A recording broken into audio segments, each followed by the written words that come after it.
And hello, hello, hello. We are here again and out of the mud in downtown Flint. And tonight we're presenting Connected and Protected with your host, Dehru Mitchell. And today's title is What's Important to You? And here's Dehru. Thank you. First of all, I want to give credits and accolades to the producers and presenters of Out of the Mud Productions, James Mayfield, the greatest Mayfield, George Grundy, and Larry Lott, for giving voice to people, giving people the ability to voice whatever they want to put into the public arena.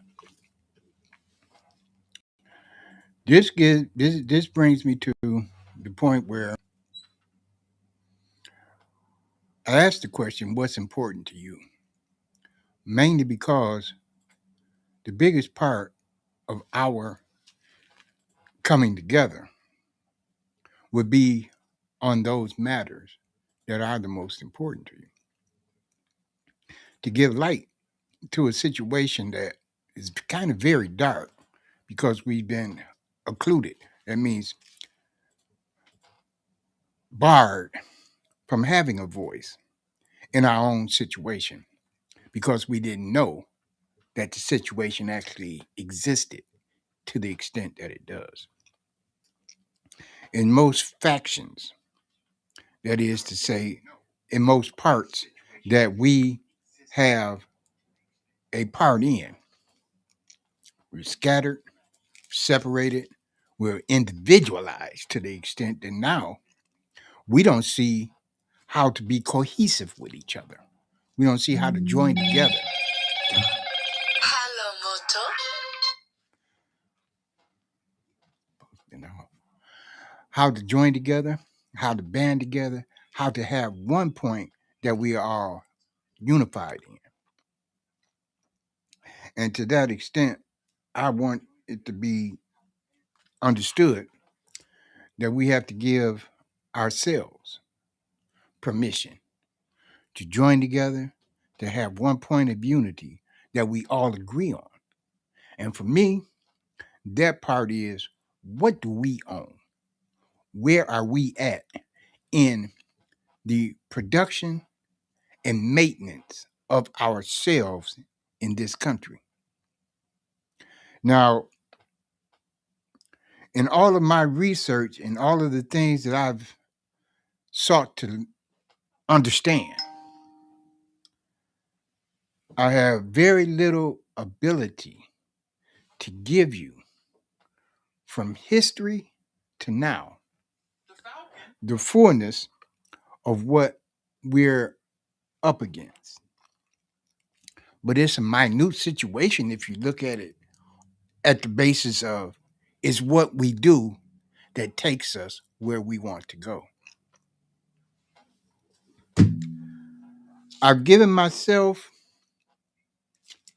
a wide range of research to look at the condition that we're in as a people because we didn't get educated on the basis that we could do anything for ourselves. We were we were told in oh so many ways that whatever you do belongs to somebody else. That means all of the things that we came up with was considered not ours. It was whoever we were under in a That point. is a heavy perspective. It sounds like you're feeling a bit disconnected from your impact.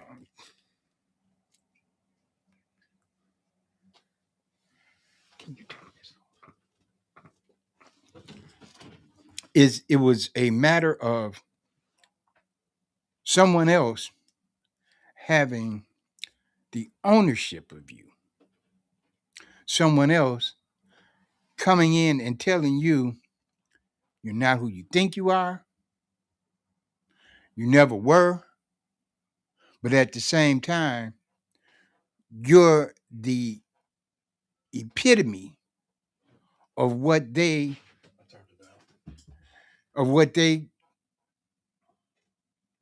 commence to duplicate for themselves. Everything in this country was pre-made by you as a people. All of government that is now existing as it is being dismantled, to my understanding, was formulated off of what was here before they got here. And by they, I mean those who came to this land, Turtle Island, if you must, and took the ability of the people of the land to govern themselves and arranged a government over them. Now, I not only see it, feel it, and understand it, but I also want it to go back to its ability to be reversed and reestablished by us for us. It's no simple thing, but it's as simple as us doing what we need to do for us. That's like disregard their ability to enforce their overall desire to keep us as underlings. I looked into our ability to govern ourselves. And from my understanding, we had a form of government before they came that was basically considered a matriarchy, where even though the man was the head of the house for protection and production, the women ran the house as far as making everything go smooth, educating the children in the ways of the people of the land that they occupied. And the, you could say, philosophy or the thought patterns that made us all get along in a manner that we understood ourselves. And that joining of ourselves, we left room, we left room for inviting others in. And that, I would say, was a major catastrophe, truthfully. Because we opened our arms to them and they brought all of their deceit and deception with them, saying they were here because they had no place else to be. And that they were only making room for themselves in a manner which they would govern themselves, but never saying that they were governing us as a means to govern themselves. We can see that quite clearly now. Everything flows up and very little trickles back down. I was amazed to find how much genius we had as far as business transactions, and business acceptance of each other because we bartered. Some had others. Some had the ability to gather together and then dispense. And in those manners, we built business from the West Coast to the East Coast, from north to south. and then in a circle because it all revolved around a current of the sea, which they invaded, which they came on as an invasion. Quite plainly, Malcolm said it. Plymouth Rock didn't land on us. It did, but they crashed into Plymouth Rock and claimed that we crashed the land into their ship, which gave them the right to everything.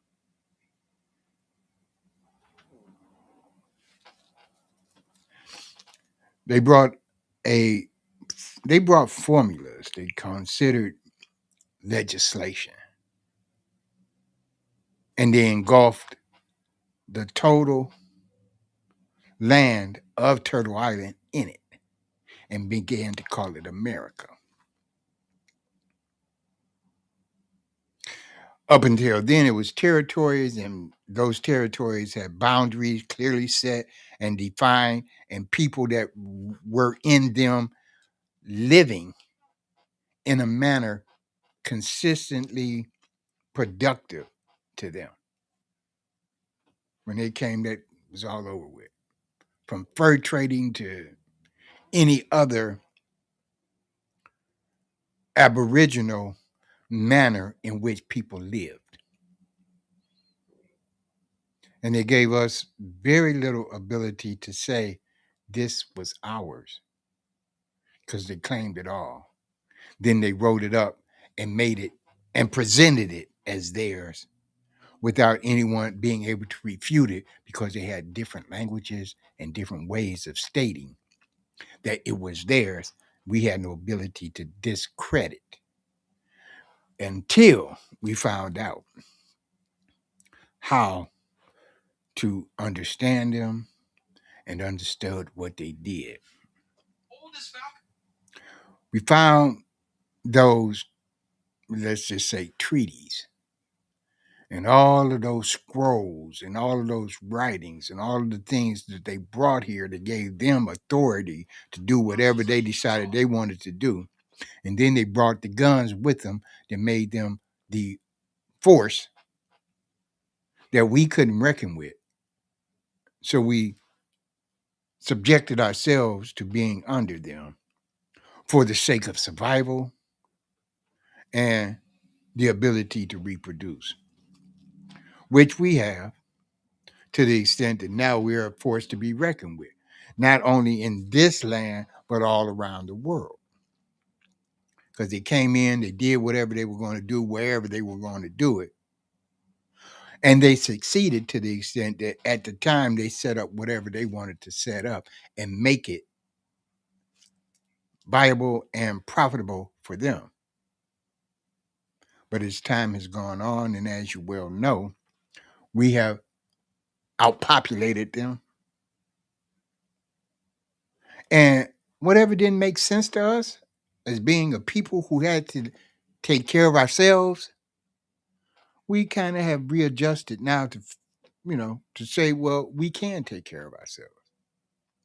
And we're going to take care of ourselves.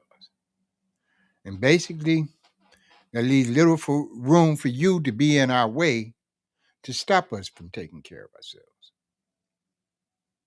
Now, I don't know, as I said, what's important to you, but I do feel for myself, and I think I can speak for a few others, that our authority rests in our ability to understand they can no longer continuously punish us, imprison us, and give us a pacification notice that as long as you accept it, we'll let you be. Because there are many ways now that we have an understanding of ourselves to say, hey, we didn't accept it. We've never accepted it. We've always been in conflict with it. Y'all want to call it war, but we'll just say conflict. And we have educated ourselves enough to know that none of the positions you stand on our overstanding, our overstanding of your understanding. Make that a little clearer. You're in no position now to continuously tell us that you have the upper hand. Because anytime we stop doing as we have always done for your sakes and begin to do what we need to do for our sakes, you begin to dwindle in your ability to force us to do anything.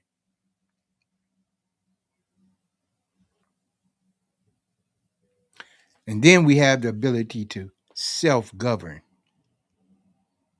where it may just start with the family, then the community, then the cities, and then the states, and then the whole of the continent of Turtle Island. Because in reestablishing ourselves as the people of the land, and we, the people, have the ability to do what we need to do for ourselves, putting back the system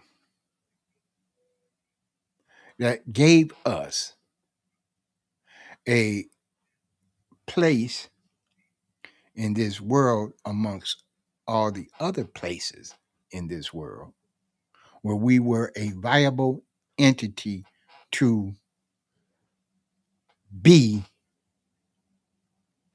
a supplier of our needs, and in that meeting our needs, we had an abundance to assist others in meeting their needs, which they wiped out,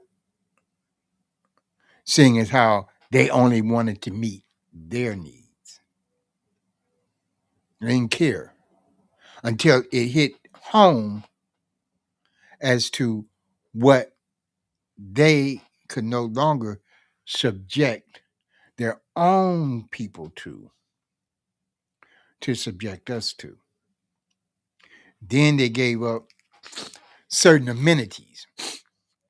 You can call it social service, welfare, whatever, whatever, wherever. But it was meant for them. We just got the face of it, saying that we were begging for it when they actually needed it. Because it's all flowed to the top, they left very little at the bottom. They were eating crusts of breads and drinking water while we were still in the field growing our food, hunting our food, and having our food, which made them obscenely envious, jealous, and predictably angry. So much so that they took those very same abilities from us by destroying land, by killing off animals, and then importing back some that we were very unfamiliar with, and the ways and means to take care of them. Yeah. Even though we had done it with our natural animals, they brought unnatural species here. And they knew that we would also know how to take care of those breeds and species and flourish with them. So they cordoned them off. They called it cattle ranching and sheep herding and so on and so forth. But we had all of that before they got here. Matter of fact, I think it was called Land of the Free, the Home of the Brave, where the deer and the antelope played. Yeah, well, they played, but they were also our food. But we only took what we needed. We didn't just massacre them for, clothing and so on and so forth. We had all those other things identifiable to us also. Now, I'm going to get back to what's important to me. And that is that we have now the ability to know everything that was done on the basis it was done for them to build what they built as government and as a power structure that now controls most of the world, which meant all before that time, most people came to this land and saw abundance and the wherewithal to have a portion of it taken to where they were and where they had nothing. Then they came over here and decided they wanted it all. But they couldn't get it all because we still had the ability to use it for ourselves. Now, let me see how to put this in a manner where it can be understood. First of all, let's start with business. They seem now to have the majority of the finances of business in their control. We call it economics, whatever. But up until now, we have not known the fullness of our abilities to run an economic system that can only depend on us. And it can. We can. They said divide and conquer. We say unite and win. If we placed ourselves in a position to do for ourselves and fully implement every ability we have to meet our own needs and fully invest ourselves in meeting our own needs, we will surpass anything that they have in this country that causes us to meet their needs. To me, that's kind of simple, but it's also predicated on the fact that they run the economy. But you are the ones who produce the economy. For they look at your spending ability and they want to monopolize on it. Monopolize on it yourself, it invariably increases time after time after time of self-investment. I saw that when I looked at the black millionaires, the black billionaires, the black towns, the black cities, and the moguls, the people who made those cities function and flourish from the earliest times till now. They talk about themselves as billionaires and millionaires and, you know, all of those upper elites. But we have far many more who have done far much more with far less than them because we had to get it out the mud, get it from the dirt, make it happen by our own voraciousness, make it happen because that's what we had to do.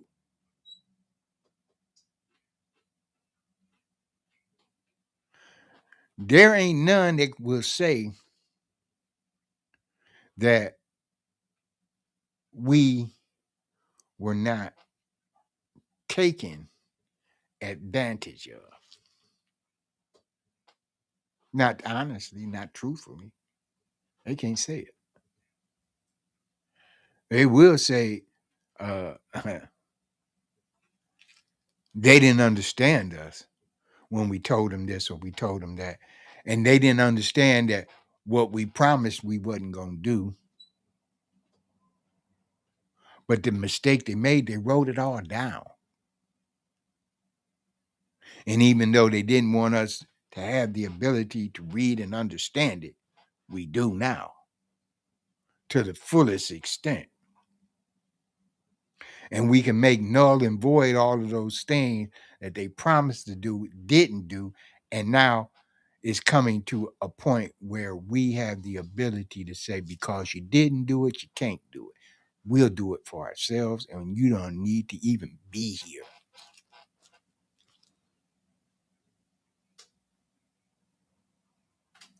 There's going to come a point where we want to say we don't care for you to be here. And they automatically know that. All the other countries on this planet, they look at us like, okay, we're waiting on you guys. You are the ones that's going to guide us into how to reform, and forget. Well, not forget, but forgive. Let's put it like that. Forgive them for ever having thought that they could keep us compliant forever.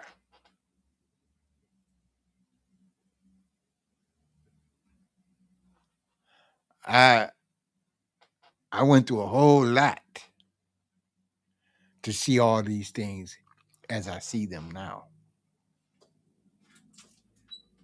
Everything from those in the streets of Hamas saying, no, we ain't going in there and dying for y'all so that y'all can keep on taking from other people what they need to live for themselves. When you have the ability to have an abundance of those things that y'all have locked down and reserved and so on and so forth, y'all can't use them yourself. You give it back to the people who it originally belonged to and let them use it. If they find that that is still of a need for them. You know, in certain areas, we have found so much genius and technological knowledge and ability that those old ways of production, transportation, innovation are kind of becoming obsolete, like antique, like something that was brought out of antiquity and now is being placed back into antiquity because the formation of the newest technologies surpass any of those things that they want to say is um, becoming able to take us back to a form of unpollution. You know, man, boy, I ran across trees, plants that veritably clean and restructure the environment. They don't have widespread knowledge of those things in the public. They can't tell you, they don't tell you here's a tree you can plant that grows 15 feet a year and veritably cleans up the environment. That's also edible.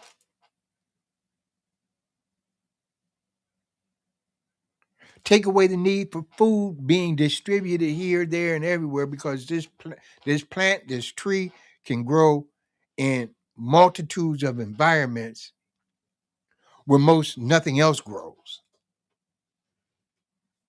Cleans up water that's been polluted for years in a matter of months. These things, hey, it's becoming our knowledge again. Not that it ever wasn't, but it was repressed or it was put down so much that we almost forgot. But there were certain people we call ancestors, we call elders, we call those people who were there before us and passed it down from lip to ear. Wasn't written down for them to dismantle or discredit or give no validity to. And now they're reemerging so that we ourselves can utilize them. You know, in some places they've made it so that you can't even get a functioning seed to plant to bring about these natural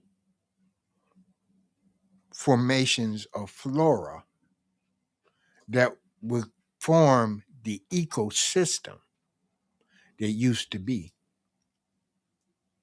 They've strained them out, they've hybrid them out, they don't reproduce themselves,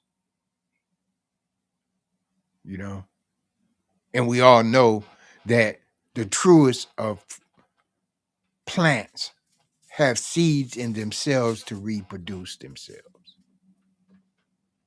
You know, what is it with these hybrid things? No seeds in oranges, apples, watermelons, all these things that we generally subsist on. And then the very nature of them has been diminished to the point where they do us no good. Maybe even take something out of us that should be there because it's not in them. Anyway, I'll get back to again what's important to you. I know ownership is. Everybody considers that they own themselves. Nobody tells them what to do. Nobody does this or does that to them. They're not victims of this, that, or the other. Well, that's a great mindset.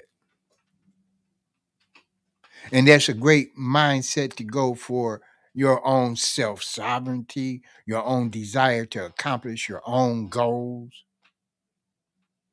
But in the unification of those things, how are you seeing everybody reaching that level of self acceptance and a state of being that's beneficial for everybody else? You got to produce something for yourself to have for yourself, true. But that doesn't mean that you have to take somebody else down to make yourself a little better or more provided for. Kind of tells me, okay, if I can plant a garden and my garden produces enough for me and mine and has a little bit more, I can share that. But at the same time, if I can plant a garden, I can also show you how to plant a garden. If I'm next door to you, surely that should be not be a problem for you to learn. And in that learning, then you have the same ability that I do. Provide for yourself and have a little left over to share. When you get to that point, not only are you meeting your own needs, you're meeting the needs of people. And in that same manner, that goes in any and every area that you have any contentions with. Because in taking ownership of self involvement, and self reliability,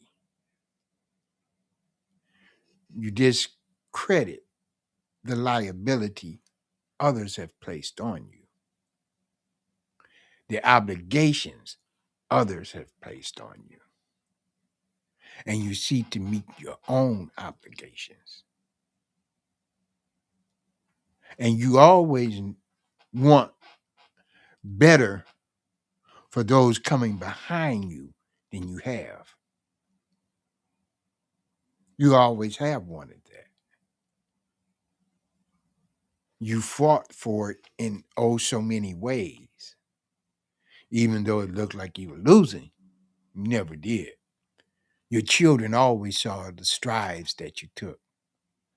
They always saw the sacrifices that you made. They always saw the abuse and and the torture that you went through. You know, even if it looked like self-abuse, because you couldn't quite figure out how to get something done, and it bothered you to no end that you had to kind of numb the pain. But over and over and over, you pressed on, you pressed forward, you kept involving yourself in one thing after another until something worked.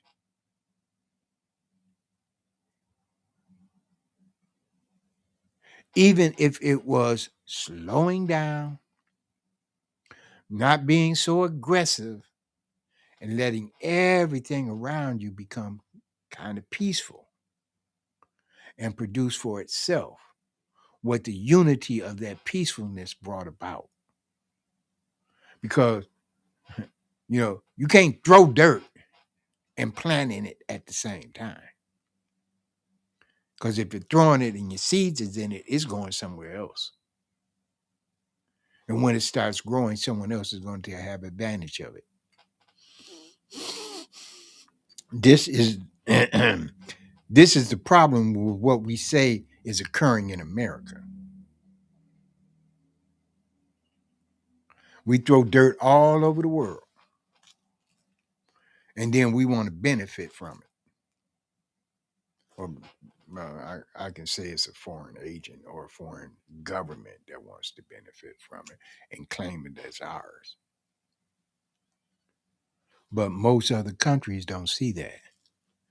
They don't see us as a people being involved in it.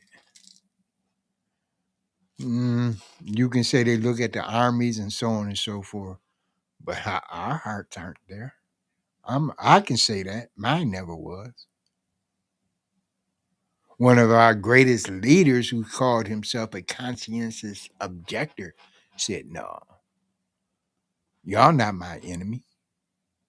My enemy right here in this land, doing against us the same thing they're doing against you. And we may be, oh, I don't even know how to put that. They say it's called inducted. What is it?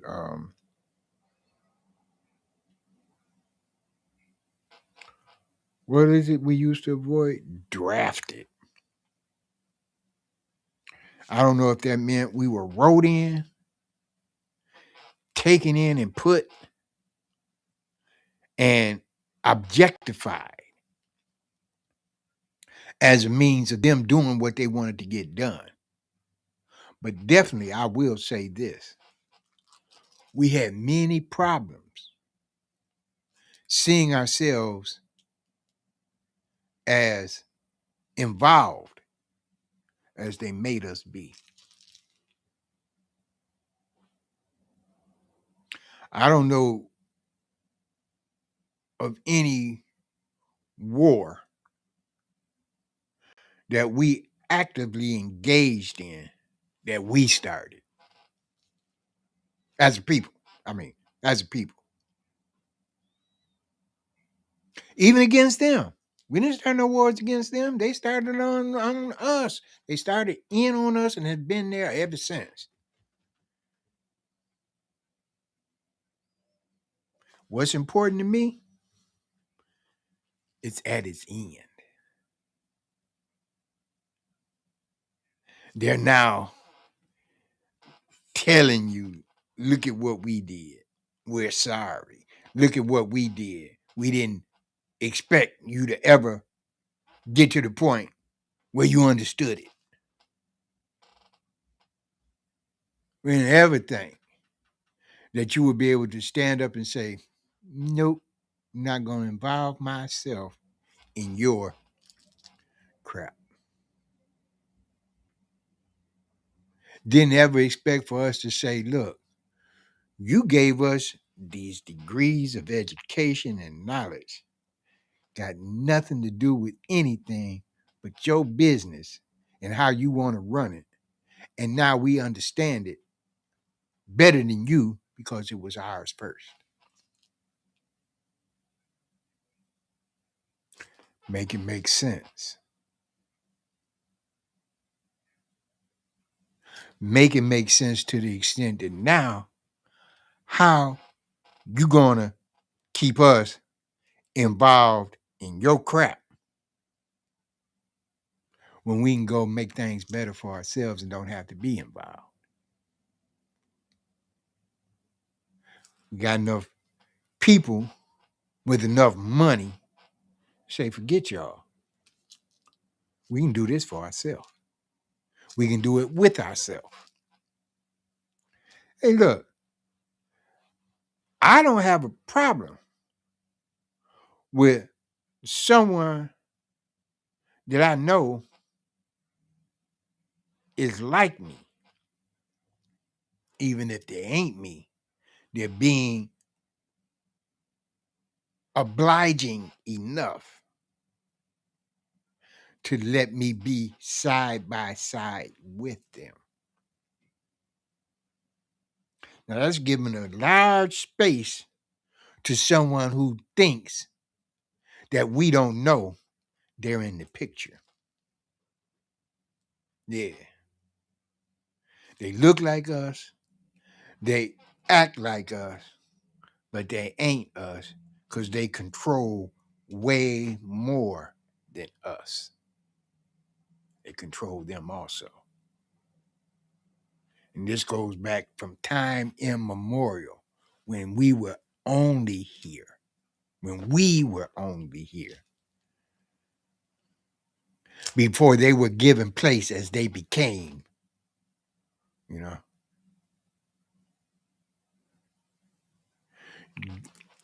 You think I don't know what I'm talking about? You think there ain't a go back to anything that was ever whitewashed through history and see what was whitewashed and why. They no longer wanted to be in the forefront telling you, I'm doing this to you.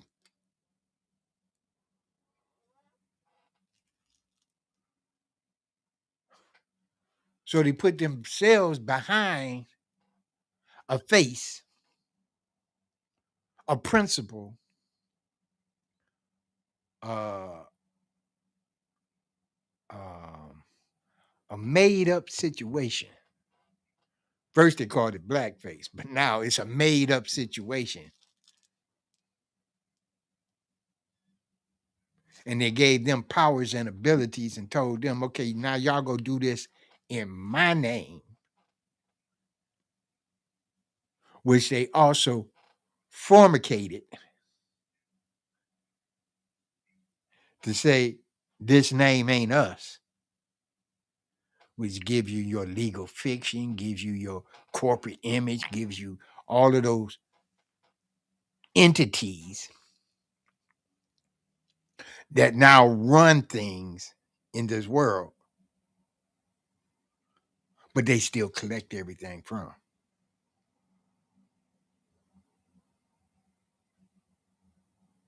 But they're the puppets doing the collecting. I ain't got to prove that. You can go prove it. Prove it for yourself first. Then you can prove it to all those that doubt it. Because when it all adds up, it all boils down to who's going to still have anything when it's all said and done.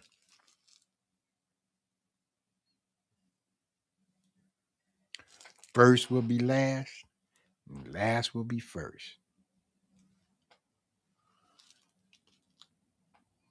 You add it up, divide it, multiply it, whatever you want to do with it. It's still going to be the same thing. So what's important to you? Where you're standing, what you're standing on, what you'll lay down to, what you'll bow down to, what you kneel to. What's important to you? Fact of the matter is, it's all yours anyway. It's just how much you're going to get in your hands and what you're going to do with it when it's in your hands.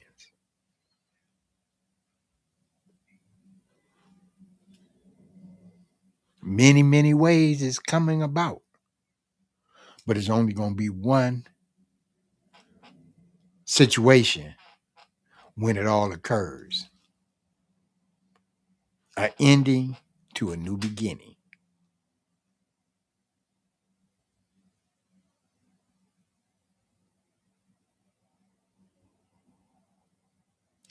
What are you causing to end? And what are you going to begin?